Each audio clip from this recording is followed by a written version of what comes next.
give us an idea of how they feel currently during this coronavirus crisis. And surprisingly, yeah, the voices, the outlook was rather positive, which gives us a great confidence that Egypt, the Egyptian businesses are really looking into a kind of a V-shaped scenario when it comes to recovery from coronavirus. Yeah, of course, all of us would like to travel to meet our business partners, to discuss and to get new contracts in place, which currently is happening only through digital. However, given the rather optimistic outlook of the companies just 2 days ago in our discussion, this makes us as a chamber very, very confident, that we may look into this so-called V shape of a recovery. It went down, but it's going to go up again. And even the international trade figures suggest that the slowdown is not as big as initially anticipated, which shows the resilience of the Egyptian economy. Having said that, our topic today, is Industry 4.0. So I'm very happy. We currently have 32 participants in this meeting. Mainly from our AHK Industry 4.0 working group. However, some other participants as well who may decide to join our working group thereafter. Industry 4.0 is guiding our future. And I was always very particular on that topic, since if we don't set up our businesses in a way to compete with international companies who are doing this currently, then we may have a true problem in terms of regional competition. And the Egyptian companies, they do a wonderful job in there to really monitor what's going on in the topic of Industry 4.0, which is of course a very, very wide topic.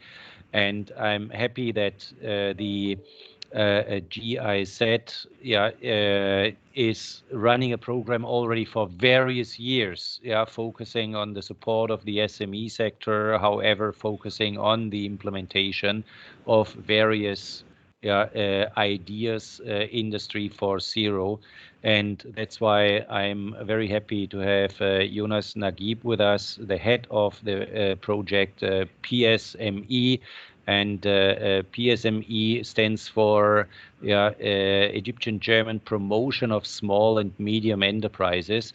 Jonas, let's jump right into it. I'll pass the word to you. I'm very, very happy to have all of you in this talk today. And Jonas, enlighten us. Good morning.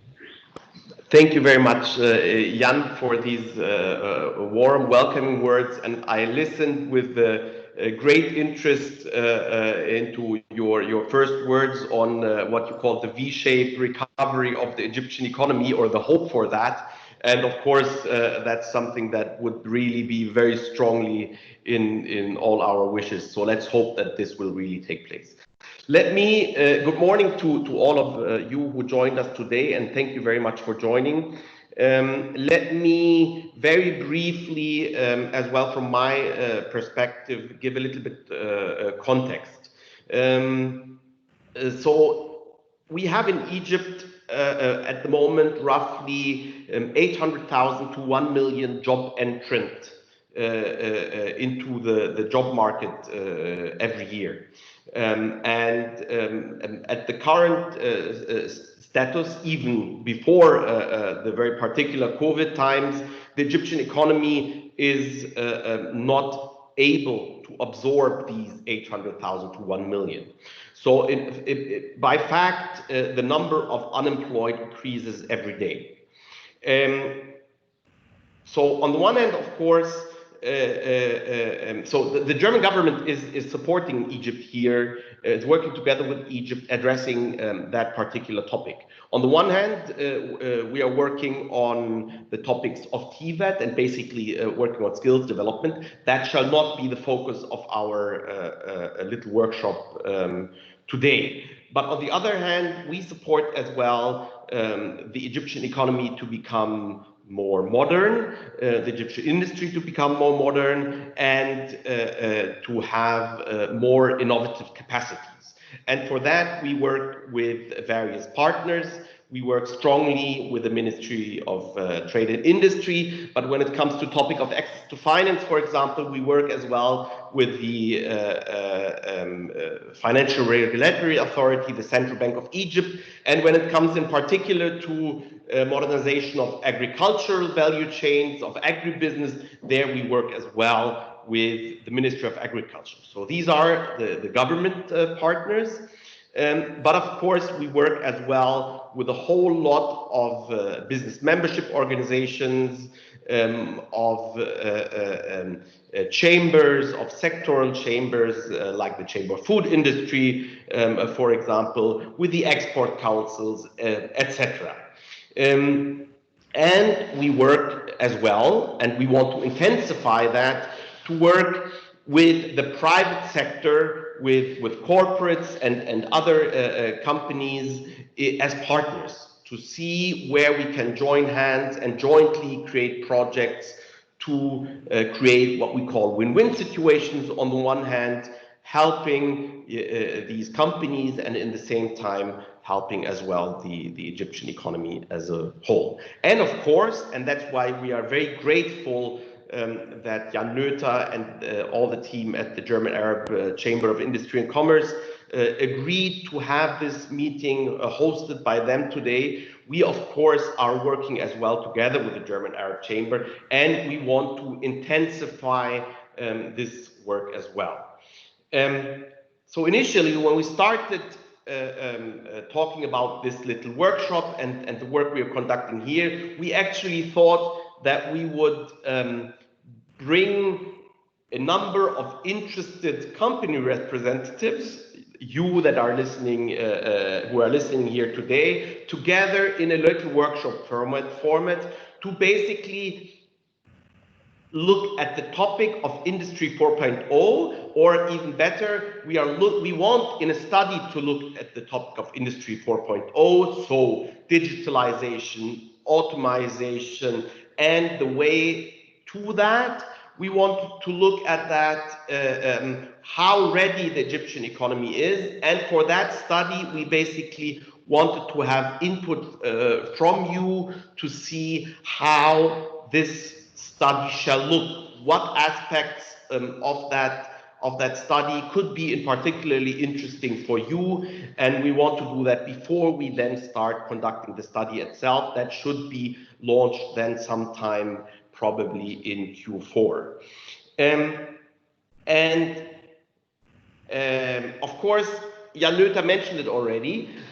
We look into the topic already. We started looking into the topic already before COVID-19. But of course, somehow COVID-19 feels like the mother of digitalization, and things are moving much faster now. So we feel as well somehow it's a very good time to look now into how the Egyptian economy is doing when it comes to the readiness for Industry 4.0. And of course, the study that is going to be conducted is a starting point, let's say, for then further interventions that we will be planning, as well, of course, with the German Chamber here in this area.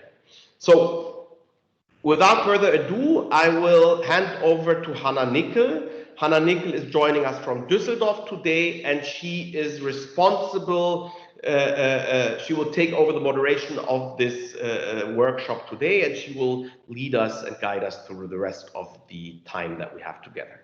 Thank you very much. Yeah, thank you, Jonas, for the introduction. Hello, everyone. Good morning. Thank you for joining. As Jonas already said, my name is Hannah Nickel. I'm a project manager in Düsseldorf, and I'm supporting the PSME project with this study on Industry 4.0. As Jonas already pointed out, this is not the launch of this study. This is really just a validation of what is to be done within the scope of the study. We're in the preparation phase, basically, and we would like, obviously, the study to serve the private companies and to tailor the study down to real needs and real interests. Of course, initially what we had planned with you was a classical face-to-face meeting, so we could really talk in person with all of you, but due to well-known limitations, we are now doing this in a digital format, and we're very grateful that AHK has been so kind as to offer to host this kind of digital format. Obviously, we do have some limitation given this digital format. Obviously, there's a limited interactivity, and also we have a limited scope and time frame. However, I would really like to encourage each and every one of you to participate actively in this meeting, and at the end, should there be any kind of like issues, concerns, remarks that we could not tackle within the limited time frame, then we would invite you to contact us, the PSME project, the team members, to follow up on that. So please don't have the impression that your voice is not being heard or anything. I would quickly like to give you an overview of the agenda, or basically tell you where we're at now. We heard the opening remarks of Jan Noether. Jonas has given a brief introduction of the PSME project. And now the next step would be for Menon to introduce the AHK Working Group on Industry 4.0, give us a bit of a background what the working group is focusing on, what is the topic of Industry 4.0, why is it important, why are they working on it. Then we would jump right to the heart of this meeting, the introduction of the study. What is it that we have thought of so far? What are scope, objectives, milestones? What are we planning to do? And then obviously we want to get your feedback. We want to get into discussion because we want to know your opinion of what it is that we are planning to do. Is it valid? Do you want some other things to be covered? Yeah, that's why we would really like to stress this discussion point. Then approximately end at around 11:30. So we have quite sportive schedule, I would say. Before I hand over to Menon, perhaps a quick code of conduct for this meeting. I'm pretty sure you're all familiar with it, but let me just recap it very briefly. If you move your cursor over the screen, over the call window, basically, you will find a menu bar in the center or on the bottom, and there are multiple buttons to be pressed with different functions. In general, please do mute your microphone when you're not speaking, but I see everyone has done that. Until the discussion session, use the chat function for writing. If you have any remarks or anything of importance, raise your virtual hand, indicating if you have questions or inputs. And also, don't forget to lower your virtual hand. That happens quite a lot. And we thought it would be best that questions will be answered after each agenda item. So, for example, when Menon is done presenting the working group, we will allow for any questions, and then when the study has been presented, we will allow for another round of questions. Yeah. If there are no further questions for the conduct or the structure of the meeting, then I would like to hand over to Menon, who is the head of the Industry 4.0 working group or workshop, and also the VP for Business Development and Strategy at Siemens in Egypt. Menon, please, the floor is yours. Thank you, Hannah. So let me just share my screen real quick.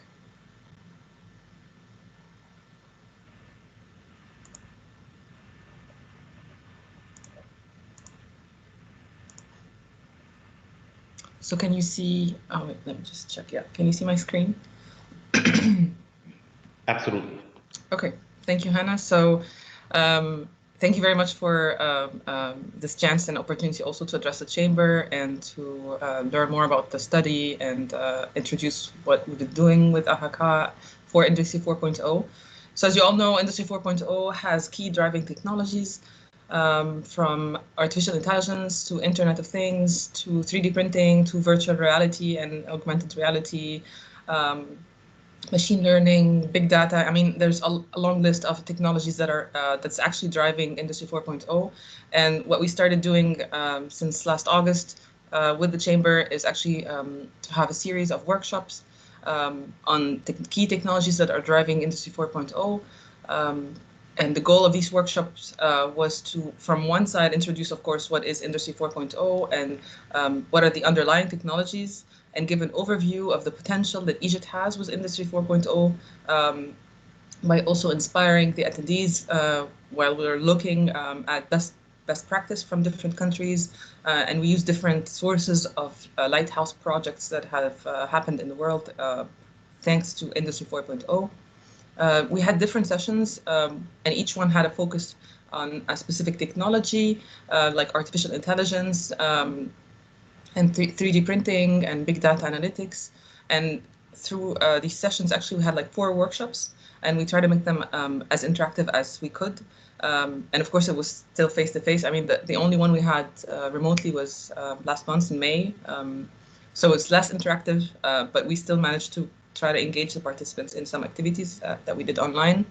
And so each workshop was like a chance to not only interact with each other and they learn, the participants learn about the technologies and get engaged, but also learn from each other. So we had reflection times where each company would kind of reflect on where or kind of relate where this technology could actually fit in the processes that this company or factory has or is facing in terms of challenges. And we had over 100 participants from different sectors and cities, and I was very impressed in even one of the sessions I had. We had one company that brought employees from Benha and from Upper Egypt and different places. And I think, if I remember correctly, Shireen, it was the day where we had in March, right before the COVID restrictions in Egypt. We had a lot of issues in terms of the weather conditions. I really remember this day very well. It was 2 days before or something, but it was, didn't expect so many people to come from outside of Cairo, but for me, at least, or for us, it was a sign that people are really interested and curious to learn more and to try to map what technologies could fit in the needs that they have in terms of the challenges that the business is facing. We also invited tech startups. So in each session, we had tech startups from 3D printing startup, from artificial intelligence startup, from NLP or AI with big data analytics startups, and with different fields. So, and even the last one was a startup working on using artificial intelligence to diagnose COVID-19, which is very interesting. So they discovered it in March, and we included them in our workshop in our virtual session in May. And the goal of including the startups is to show the Egyptian market or the participants from the Egyptian market that Industry 4.0 is actually has seeds already in the startups that are actually multiplying every day. And thanks to, I guess, to the youth also, since the pyramid of age in Egypt is like the base, like 70% of the population is under 35. So we have a lot of new ideas and new initiatives coming from young students, even from before they graduate. So that's why these startups actually showed and demonstrated their products, whether it's virtually or face-to-face. And even the 3D printing startup came twice, and they brought the 3D printer that they actually developed from scratch in Egypt. And we try to make it as gamified as possible with use cases, so that it's actually, we're talking about concrete activities and concrete use cases, actually with KPIs that are based on facts. And we used one of the sources, like the World Economic Forum reports, that actually showcases what Industry 4.0 helped other companies achieve in other parts of the world. And our next upcoming workshop will be on Internet of Things. So we're taking it step by step. We're kind of building actually Industry 4.0, let's say, roadmap step by step as we go, and engaging the participants. And in this session, we'll also bring local startups in IoT and show different use cases. And yeah, this is basically what we've been doing so far, and I've seen a lot of interest from participants to learn more and to really deep dive into these technologies, because the goal of the workshop is not to actually take the hand of each participant or company to do the journey in a micro detail, but it's more into inspiring really and getting the audience inspired to use and to be curious enough to look more and search more about this technology and see how can and fit its needs. So I think this was one of the goals that which we managed to achieve thanks to the workshops. So this is basically what I just had one slide to show an overview of what was done. And if you have any questions, please let me know. Thank you, Min. Thank you so much for your input and for presenting to us the working group. If there are any questions, I would like to encourage you to raise your hands. Otherwise, we would jump right into the next agenda item, which would be the presentation of the study itself. Yeah, so basically what we are planning to do with this study is to get an overview of the readiness of Industry 4.0 in Egypt. What we thought initially, like, why do we want to look into this topic of Industry 4.0? Because we see a lot of potential, and I think it has been mentioned in the beginning by both Jonas and Jan Newton that it will be basically of the future of production, the future in the private sector will be dramatically changed by Industry 4.0, and there's also a huge potential in Egypt. However, we need to analyze basically what the potential is exactly. We need to analyze, okay, is the industrial community ready? At what stage are they in the process of slowly transferring? And where can we then in a second step jump in, or where can others jump in to kind of like support this transformation? So what we want to do is analyze the status quo, get a better picture, who's involved, who are the stakeholders, what are they doing at this point, where are the potentials, and then show gaps for the transition, obviously. And with the gaps, also lay out recommendations for some concrete strategic steps for businesses. Direct beneficiaries would be then the industrial companies who would like to move into the direction of Industry 4.0, and indirect beneficiaries would obviously be service providers, technology providers, and also academic and governmental institutions who would help them on their journey and provide them with technology, with services, or with some financial schemes or anything like that.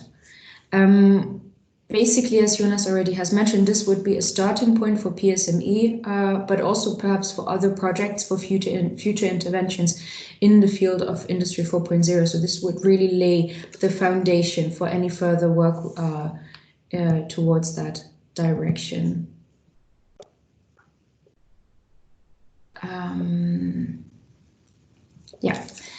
Basically, to have a look at the timeline, as you can see here, we did already do a fact-finding mission, which in March. We wrote the TORs, the terms of references, for a tendering process, and we're now currently at step 3, tendering about the TOR verification with you guys to see if we're on the right track, or if you would like to see anything else included. And then we would immediately start the tendering process. And then from mid-August this year until mid-November, with the help of a consultancy to be hired, we would go through all the steps that I had just briefly talked about the status quo analysis and interview phase and the finalization of the study. And if you see the bottom bar about stakeholder involvement, you see that it goes throughout the whole process, because it's really important for us that this study is effectively supporting the private sector, and that's why we would like the private sector to be on board throughout the whole process. The question is, how would we like to go about this study? So in the beginning, we would start with the preparation phase. Obviously, as soon as we have finished the tendering process, we have found a consultancy to support us. We would, with them, sit together and verify their proposal, fine-tune their proposal, and see the concrete implementation plan from their technical offer, which is all, as I said, still preparation. And then they would go into the analysis phase, do a first desk research to really kind of sketch out the Egyptian ecosystem of Industry 4.0, who's involved, how are they involved, what is their importance, how do they need to be brought on board in a stakeholder map that should be quite comprehensive. And in a second step, because obviously we would then need to analyze the status quo of different private sector actors, we would form samples for in-depth interviews. And samples would include different levels. First of all, different companies in terms of like sizes, but also different sectors, because I mean, there's different needs and different potentials and different also technical specifications for each sector. So for example, food sector, chemical sector, etc. And also we would look at the different industrial zones, public and private industrial zones. So we would try to get a good variety of samples so that we can really get a broad picture and not only look at some specific groups, but really see the whole kind of like landscape and also the differences regarding the status quo, regarding the knowledge of or basically the awareness and readiness regarding Industry 4.0 within different groups. Then we would move to developing questionnaires for interviews to be done remotely, digitally, in person. This will still obviously have to be finally decided when we know how the situation is moving further, although preferably we would do personal in-depth interviews and start the data collection through these interviews and through stakeholder events. When we have collected all this data, we would then compile it, analyze it, and put it together into a comprehensive study in a finalization phase. What exactly do we want to look at? So here I have outlined a brief example of how this study could look like in terms of content. So as I already said, a first chapter would look at the ecosystem with a comprehensive stakeholder analysis and stakeholder map.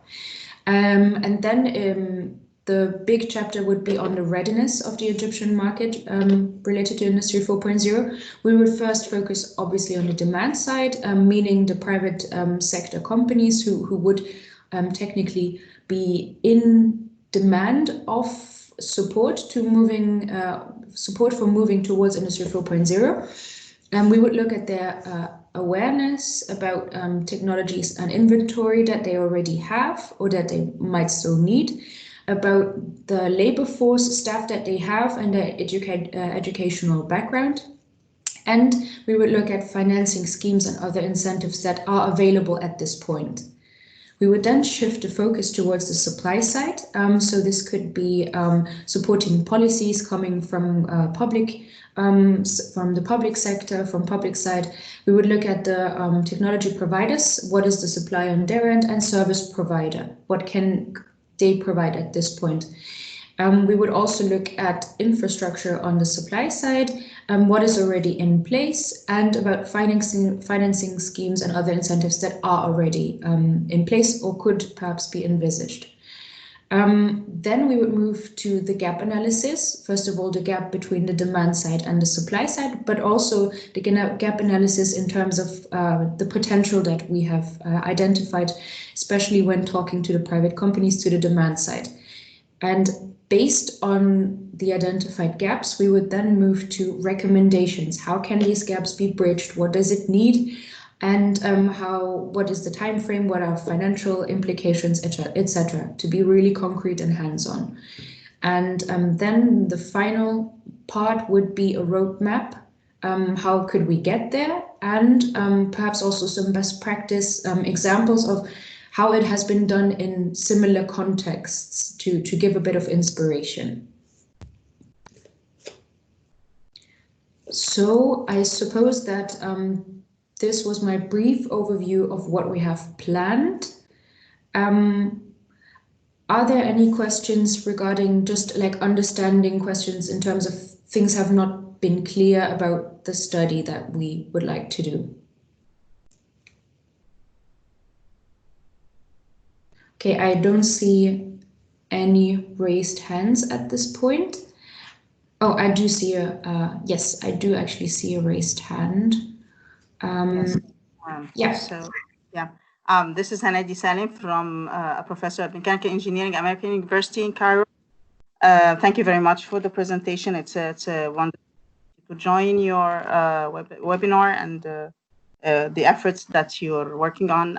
In fact, being working on the university level, I was wondering if the university is part of the study at any stage, because definitely you will find those who can really support the work that you're doing with the kind of infrastructure and advancements that they have, labs that supports the Industry 4.0.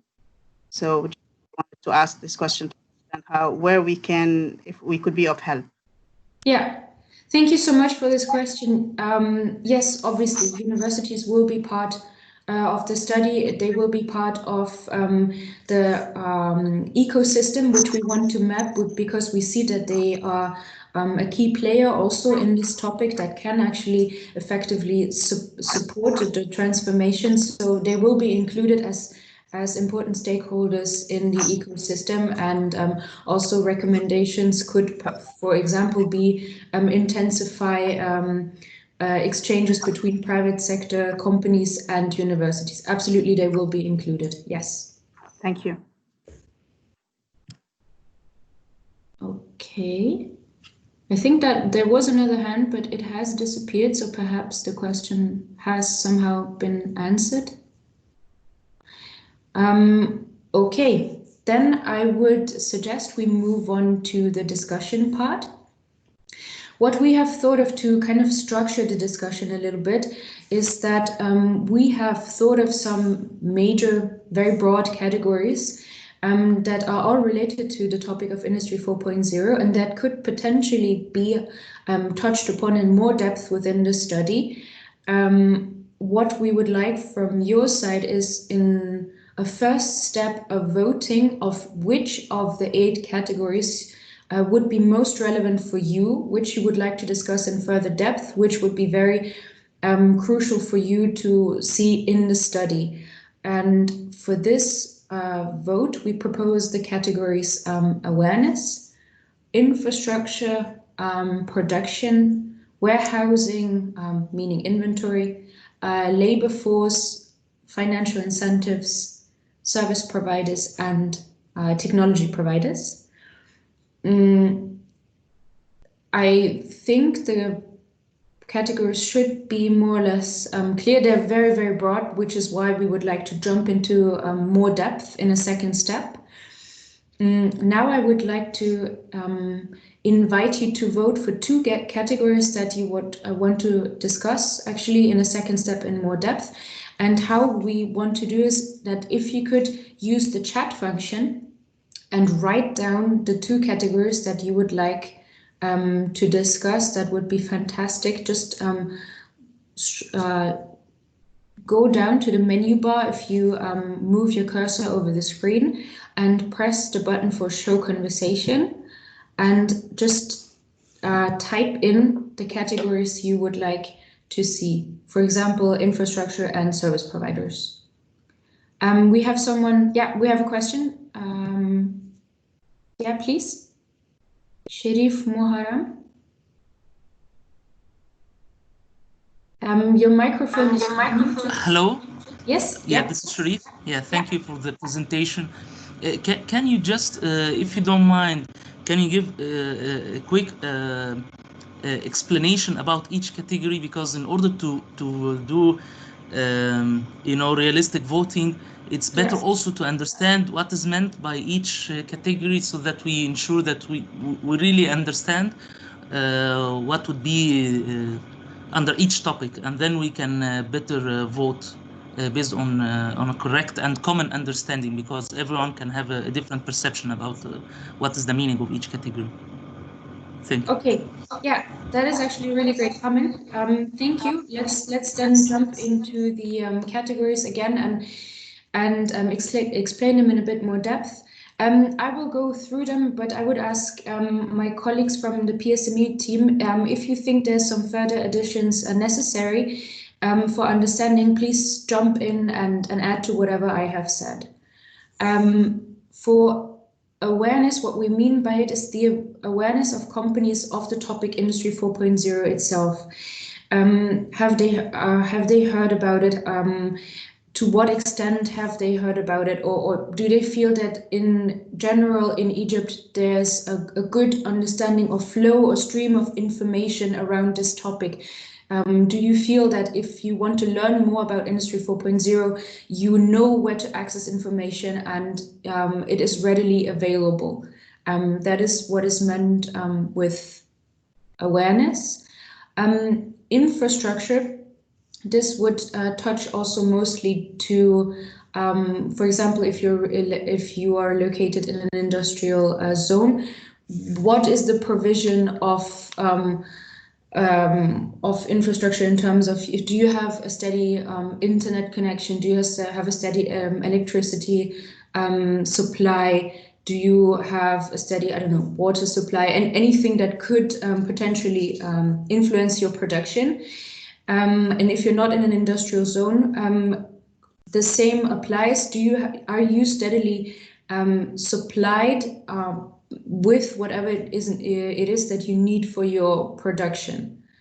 Then the third point would be, okay, I have said production a lot of times, but the third point is also production. This means that in the production of your companies, are you already applying some automation steps? To what extent are you applying them? Would further automation be helpful?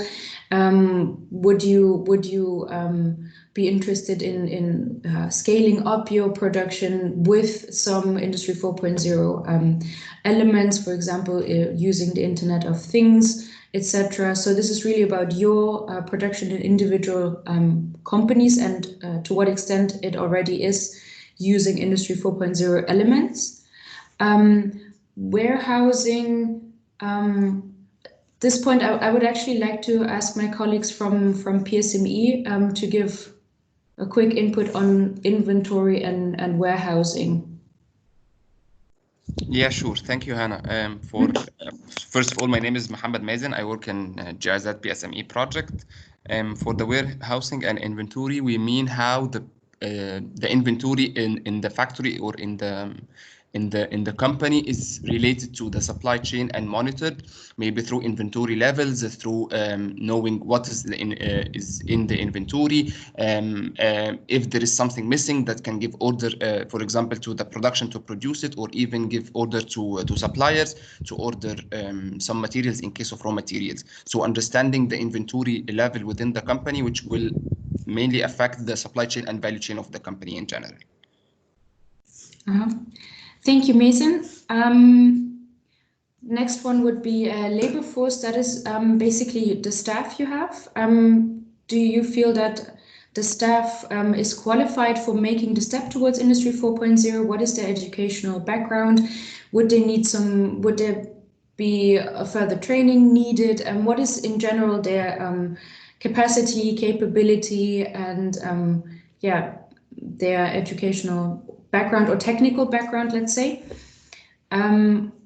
Financial incentives, that would be what kind of like financing schemes would be available if you want to transfer towards Industry 4.0, if you want to develop your business in that general direction.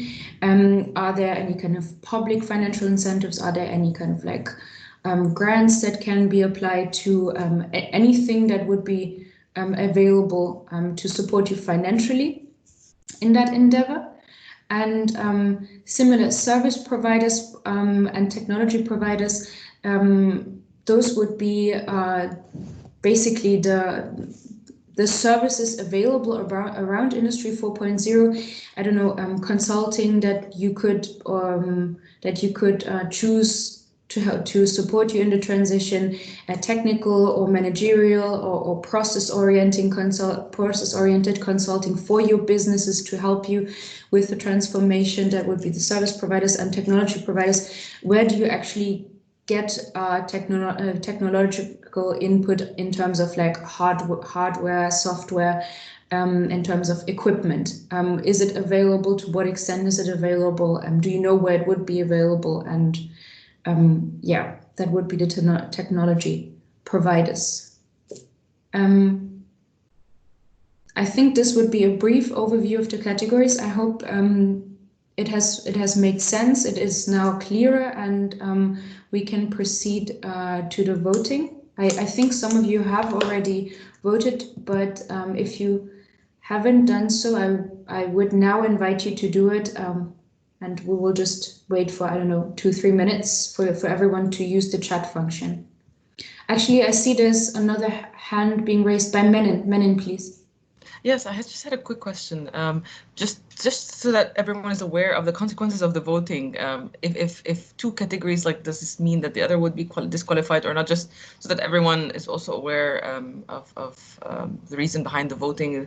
Would there be more focus on these areas and the other ones no, or just to understand the big picture? Yeah, absolutely. Thank you, Menon. So since we do have a limited amount of time, we thought we would now pick the top 2 categories that are most important to you, which means that in this meeting we would not go into more depth in the other categories. However, if you do feel that some of the categories that we have not discussed are incredibly important and you do have remarks, questions, further input, I really encourage you to reach out to the PSME team. We have a slide in the end where you can find all of our contact details, and we follow up with you individually to get your point of view on these other categories as well. I'm very sorry.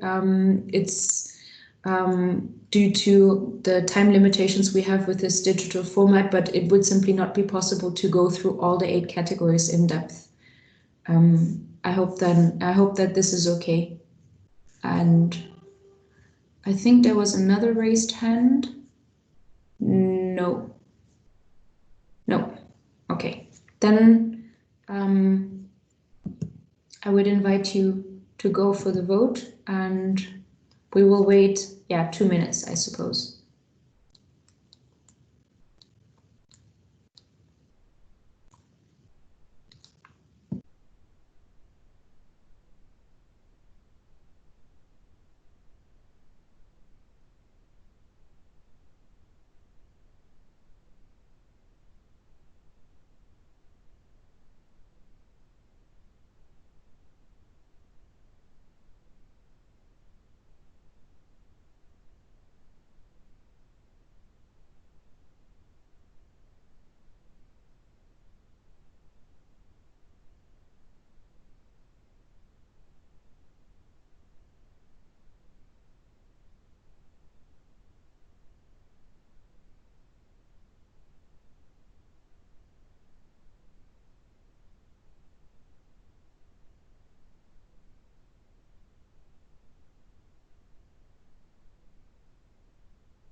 Hannah.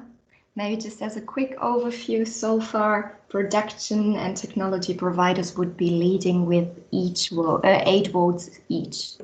Yeah, thank you, Judith. Let's see if we still have any votes coming in. Yeah, I'll just quickly prepare the slides for the documentation already. Yeah, great, thank you.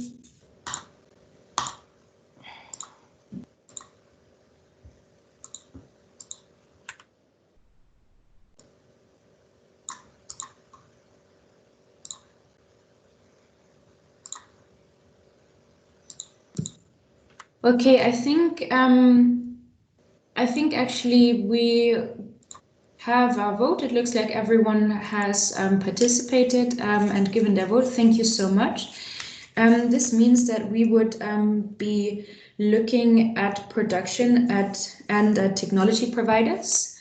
And now how we would proceed is that I would invite you in rounds of 3 to give an input on first on production of what it is that is especially interesting to you with regards to Industry 4.0 regarding production, and what you would like to see in the study, what would be important for you. And I would invite you now to raise your hands. We will start with 3 inputs.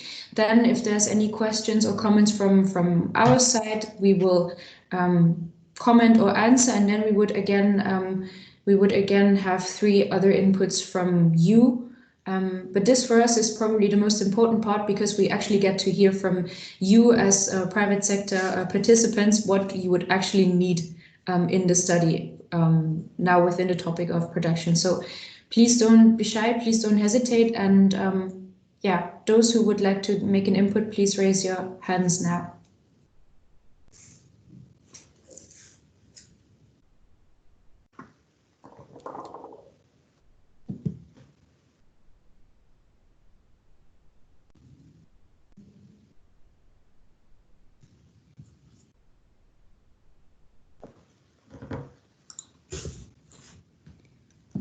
Okay, I see that maybe there are still some need to clarify, or everything is okay, or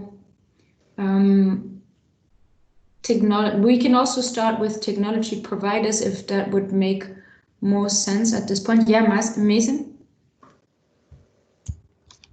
Hello again. So I guess for the production part from our interviews with some companies in different industrial zones, it's very important to know the type of production lines the companies are using, and whether, of course, in each sector, like for textile sector, what type of technology they are using, and is this technology new or old? Is it upgradable, or to enter the era of Industry 4.0, you need to upgrade the whole production line?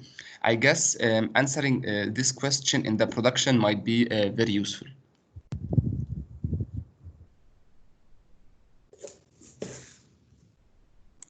Thank you, Mason. Perhaps we have someone who would like to. Yes, we have an input from Hanadi Salim. Yes, thank you. I think in terms of it's important to understand whether there should be a huge revamp to the production line, or there could be a room for integration between the high-tech technology that's related to 4.0 and the old available technology. So we can talk about integration, the possibility of integration, and how would that be easily to facilitate the adoption of the new technology within the running industries and factories.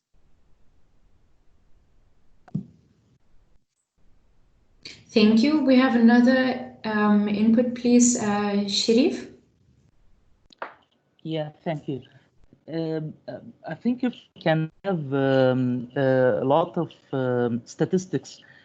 So, for example, how many product line managers are planning for a kind of Industry 4.0 adoption, and what type of technologies? Like, for example, are they planning for IoT, or they are planning for big data analysis and like that? And when they are planning to implement this. So if we can know, like, for example, out of your interview, you interviewed, let's say, 15, 20 companies or 20 factories, there are 10 out of them planning for in the next 6 months to have an implementation, maybe another in 2 years, and there another percentage they are just thinking about, they are still studying to adopt or not. Also the scale of the adoption, how they are they planning to implement like small proof of concept, or small, or they are planning for a large we can say like a large rehabilitation or a large upgrade. Like in some companies or some plants or some facilities, they plan for a complete upgrade for their SCADA, DCS, or whatever, and others are planning for just small, you can say like more like a prototype. So that's also important to understand, or to know. As we get more and more statistics, and we understand, then this is the best way to know about the readiness of the market. Right, thank you. So to have a better understanding of the different speeds of the private companies, and yeah, to have a better overview. Thank you. I think we have, no, Menon, did you raised your hand, but now it's gone. No, Menon, please. Yes, actually, it'll be very interesting to see how factories design their production lines. So who supports them? Do they copy it from someone in their headquarters? What if it's a local company, they don't have a headquarters abroad? Who helps in designing the production line and simulating it? That's one point. And the second point is, where do they actually manage to get local production lines? Like, can they find it locally or from abroad? And what is the criteria for selecting a production line or parts of the production line? And I don't know if it's in this category or if it's in the technology providers category, but would 3D printing, could 3D printing be considered to be integrated with the production lines, or for parts of let's say the prototyping or maybe manufacturing? Talking about industrial 3D printing. Yeah, thank you. Yeah, let's include it in production at this point. Yeah. Okay. Right. I don't see any other raised hands so far. Are there any other inputs to the topic of production? Or any questions regarding the study when it comes to the topic of production?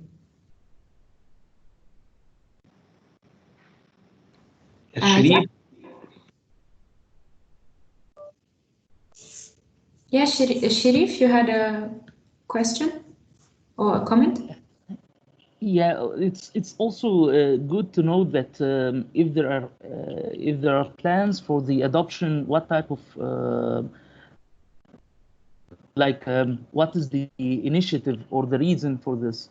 Also, if you can categorize, like say, for example, for cost saving or for agility, or for more customization in the production, like what is the incentive, or what are the reasons the production lines, the factories are upgrading, or they are considering Industry 4.0, and then we can know as percentage again, like 70% of the factories are looking for cost saving, while maybe only 10% are looking for a more agile and customized production, maybe.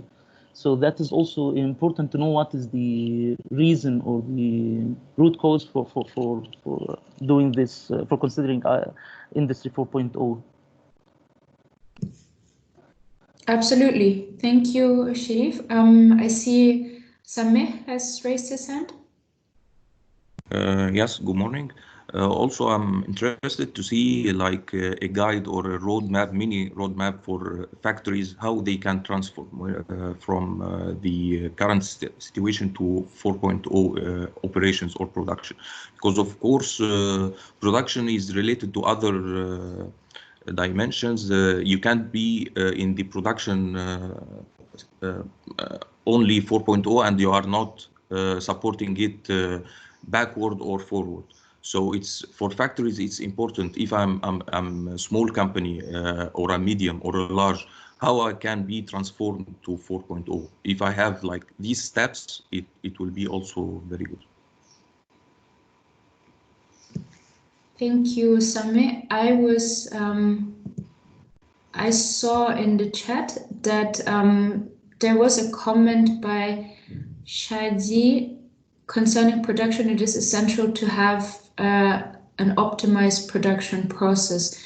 Would you like to elaborate on this, or shall we just put it like that in the presentation, copy paste it from the chat?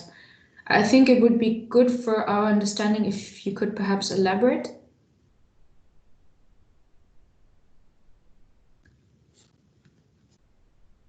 Otherwise, we will just put it on the presentation from the chat. If you could please, Judith, copy it from the chat. It's done. Yeah, super. Thank you. Any other inputs you would like to make on the topic of production?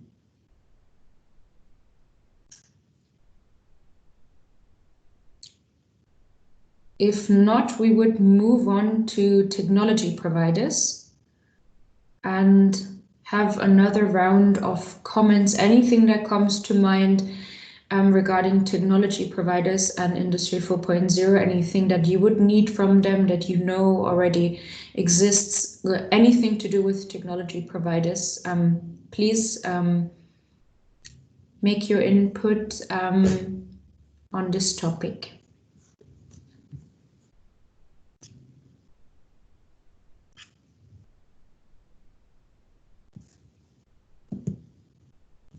I think there are two raised hands. So I will give the word first to Hanadi Salim. Yes, please. Thank you. I think for the technology providers, it's very important to understand the technology that will be used for the transfer. So this is important. At the same time, what kind of supporting, what kind of technology supporters we here in Egypt that can provide help and act as suppliers at the same time to different industrial sectors, not just providers in terms of know-how, in terms of supporting them, like for example, spare parts, information, how to manufacture parts, giving them know-how about develop the know-how, and so on. Thank you. Thank you for that. Then there would be an input from Mazen. Thank you, Hannah. As Menon mentioned, the topic technology providers and also productions are very interlinked, because actually Industry 4.0 technologies is mainly related to production, and it can be already implemented in the production lines from the beginning. In case of buying like new production line, these technologies can be part of the production line. So when we say that you have to completely upgrade the production line within the company, you can make sure a company can make sure that these technologies are already part of the technology. For other companies who have already production lines that doesn't or that don't have these technologies, they can look for technology providers from companies that provide direct solutions, like for example an IoT for production, or preventive maintenance solutions or predictive maintenance solutions within the company. So we have here two aspects. The other aspect is there local companies that can act like a technology provider here, and also if startups can play a role like technology providers in this part, especially in technologies like Menan was mentioning, 3D printing. So these topics can also be interesting in the study. Thank you, Mason. Any other inputs? Any other? I think there's another raised hand. Yeah, by Sharif. Thank you. What also we expect, okay, that when we see the study, it will be categorized. So you will be categorizing under each type of technology, like let's say additive manufacturing or 3D printing. Then there's the IIoT, the big data, and so on. And under each of these, we would expect that you would explain more about the maturity of the technology providers here. And especially it's a good point also from Mazen about the local as well as the multinational or the worldwide. So I noticed that you were talking about a company that already provided manufactured, I don't know the scale of the 3D printer, but it was a local company. So if you can here explain the maturity of the technology providers in local market as well as the multinational companies, it's very important to show some use cases. So also if we can have statistics about these use cases, like first use cases as an example. So we have an example for an IoT implementation. We have an example for a technology provider give their technology for batch production using printing. We can also have some kind of statistics, like how many implementation, if you can collect this from the service providers maybe, or the technology, I don't know from whom it would be more suitable. So we can see this. Also, we can see the input of the technology and the service providers, their estimation for the market. So based on their relation with the market, especially I think the large companies or the multinational companies, they can be more in touch, so they can also give their prediction, how many adoption they believe, how many projects or whatever, all of that.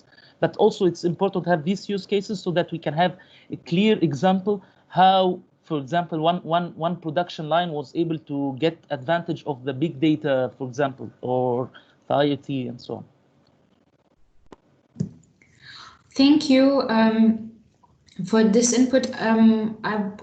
Judith, I would actually add as a point used cases basically from the technology providers to see the used cases that are already existing. And yeah, I think that was to the point basically. Do you want me to add it as a singular point, because I have it here? Yeah, I would. Yes, I would separate it from categorization. Thank you. I see there's another hand raised by Menan. Menan, please. Yes, I wanted to add to this also machine builders in Egypt. We did an assessment with in the market last year with GIZ, and one of the main reasons sometimes production line people, like factories who need to purchase a production line or who need to actually optimize it or something, they have concerns about the quality standards of machine builders, local machine builders. So maybe understanding what real issues, what's preventing, or let's say the machine builders from having a let's say best quality possible, so that there's a gap between what they're offering and what the local market needs. And of course, having local machine builders is much cheaper than and affordable, and in terms of let's say competitiveness in terms of price, and having from abroad. So having really understanding what's missing Is it just they need coaching or mentoring on how to develop quality standards? Because then the reputation of local manufacturers or local machine builders could be the reason. I don't know. So I think this is something that needs to be explored, and to actually ask, see actually what's missing and what support they need to improve the quality of the machines that they're building. Right, so an assessment of the capacity of the local machine builders. Yeah. Capacity, quality, and also if they also could integrate sensors and let's say technologies to make their machines smart, so that people can also afford to get locally manufactured machines that are smart and Industry 4.0 enabling. Right, right. Good point. Thank you, Menin. I'm looking for more virtual raised hands. It seems that there are no further inputs.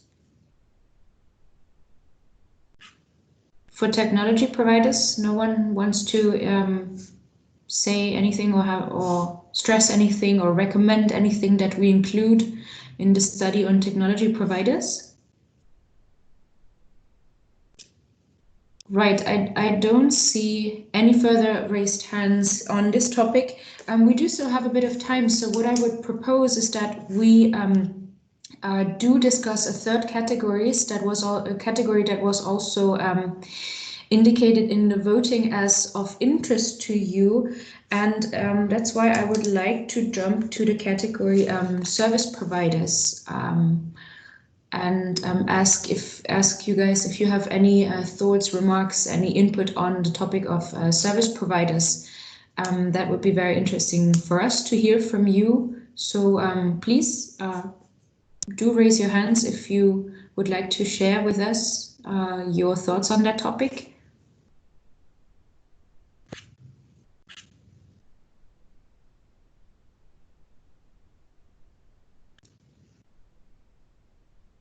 Yeah, Mason, please. Thank you, Hannah. Again, the topic of service providers is linked to technology providers because sometimes service providers and technology providers can be the same company. So to understand if there are any companies that can provide both services, like assessing the situation in the company, drafting a roadmap or a report in which the company can follow to do the transition to be Industry 4.0, in addition to the company being itself a technology provider for which she has technology that can be provided to the company. Also, whether the technology transfer offices within universities can play this role, like doing the assessment and also acting as a consultant for the company for during the implementation of such technologies, whether they can play this role or not. Thank you, Mason. Perhaps after this first input, someone else. Oh yeah, I see a hand. Yes, please, Shadif. It would be good also for the service providers to know what type of solutions, because okay, the technology would be more talking from a technology perspective, but we expect from the solution providers and the system integrators to see what type of solution they can provide. And this also, again, can be categorized. So in the field of the IIoT or in the field of artificial intelligence and so on, it's important to know that.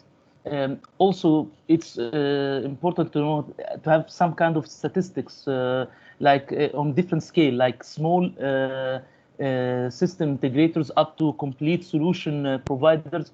How many we have in the market under each type of technology. Right, statistics for each technologies.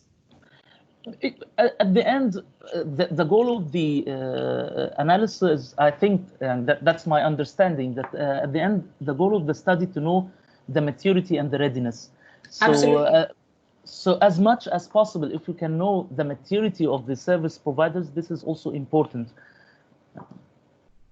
Absolutely, thank you. Maturity and readiness, thank you. Any other inputs, other thoughts, other remarks? Everyone agrees, disagrees? Maybe also, I'm sorry, I forgot to raise my hand. No, don't worry, go for it. I think also, how can actually service providers be reached, and how can people find them? I think, are they easily accessible? Is there a platform where people can actually find them?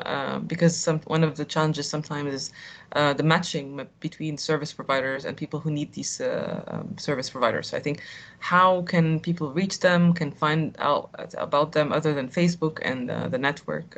Because this could also be one of the challenges faced.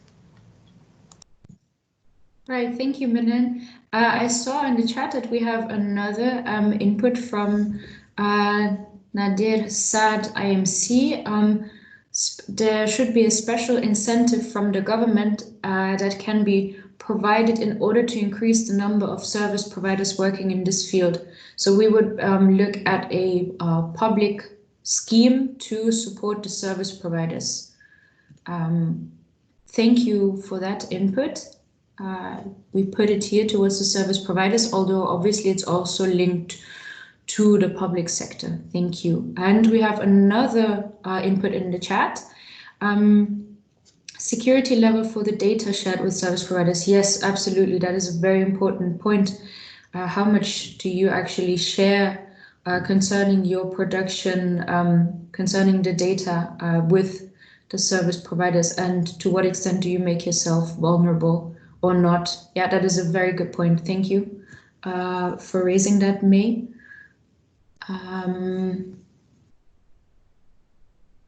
And another raised hand. Yes, please, Sherif.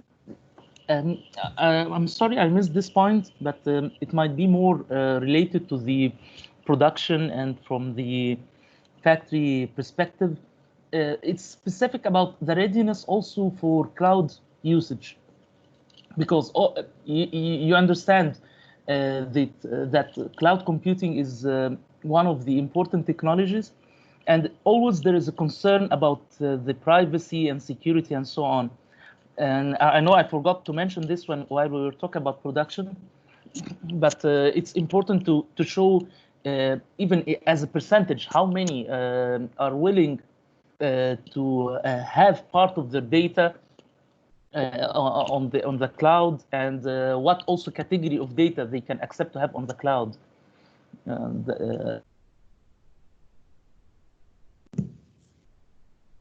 Yes, right.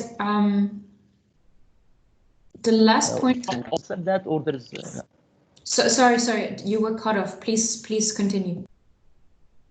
Yeah, I was just saying that it's important to know this, because to understand, is there a percentage of factories or plants are willing to also use the cloud, or they always ask for a private implementation or private cloud even, or a hybrid solution. So when you're doing this analysis, it's important that someone is also asking in maybe a little bit more technical, but this needs to be understood, like they accept to have a complete cloud solution for some type of application, for some type of or category of data that they accept it can be on the cloud, or they are looking for hybrid solution just to utilize services or some functions on the cloud, or they always willing to have everything enclosed in their data center or their private network. And we can see it, if we can see it in terms of statistics again, and percentage as well. Okay, thank you. Yes, so everything should be obviously always be made in a very understandable way, done in an understandable way, and with facts, figures, and data. Yes, right. Anyone else wants to contribute on the issue of security, about cloud solutions, about data to be shared, or about other points related to service providers.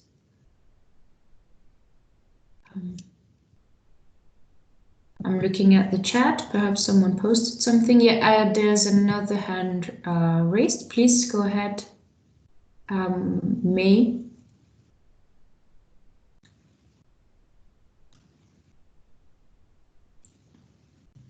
I think your microphone is still muted.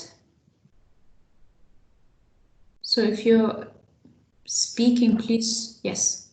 Yeah, can you hear me now? Yes, perfect. Hi, Yes. good morning. I have a general remark for the three categories. It is important from the company point of view to know if I now upgrade the production line to reach the Industry 4.0 and using technology provider, service provider, what is the estimated budget that the company has to allocate and what is the return on investment? This is an important decision that the company has to know before doing any upgrade or investment. Yes, absolutely. Return on investment is probably the most important, yes, in a decision. Yeah. Yes, exactly. Mm-hmm. Thank you.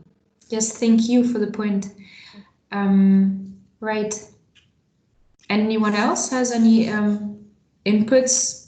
If you just remembered that you wanted to raise another point for the other categories, or as just now a general point that is relevant for all categories, please don't be shy.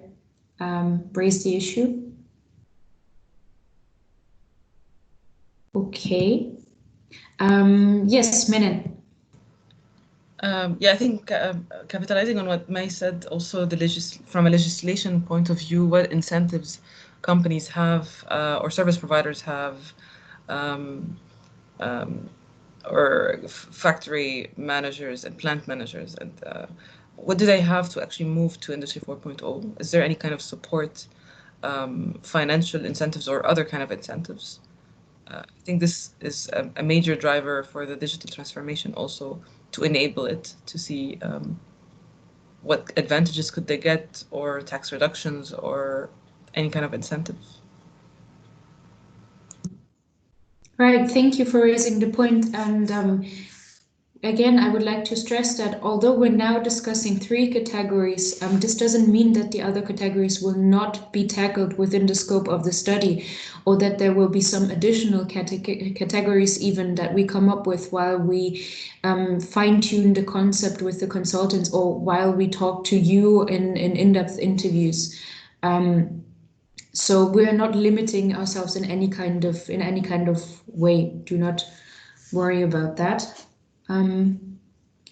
Right. Are there any other remarks, inputs, questions, anything you would like to ask, share, throw into the room at this point?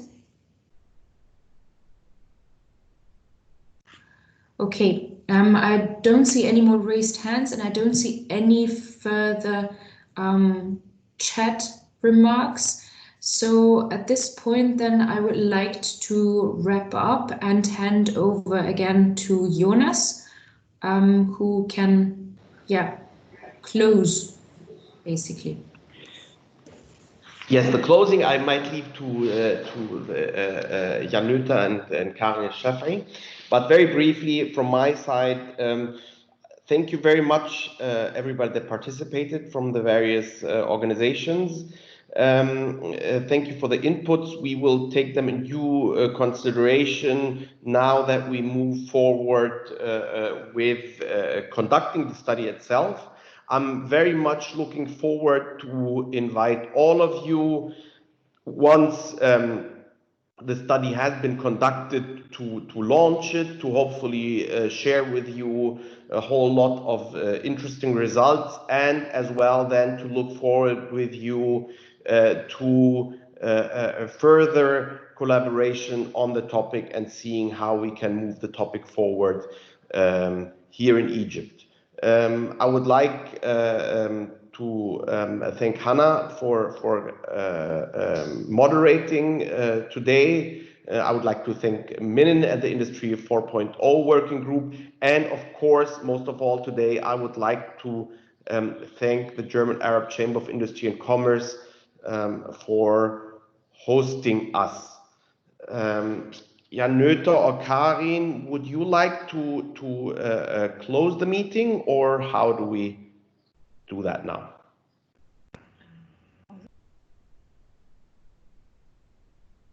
Mr. Jan Noether is not available in the meeting now. Thank you all for joining in the webinars.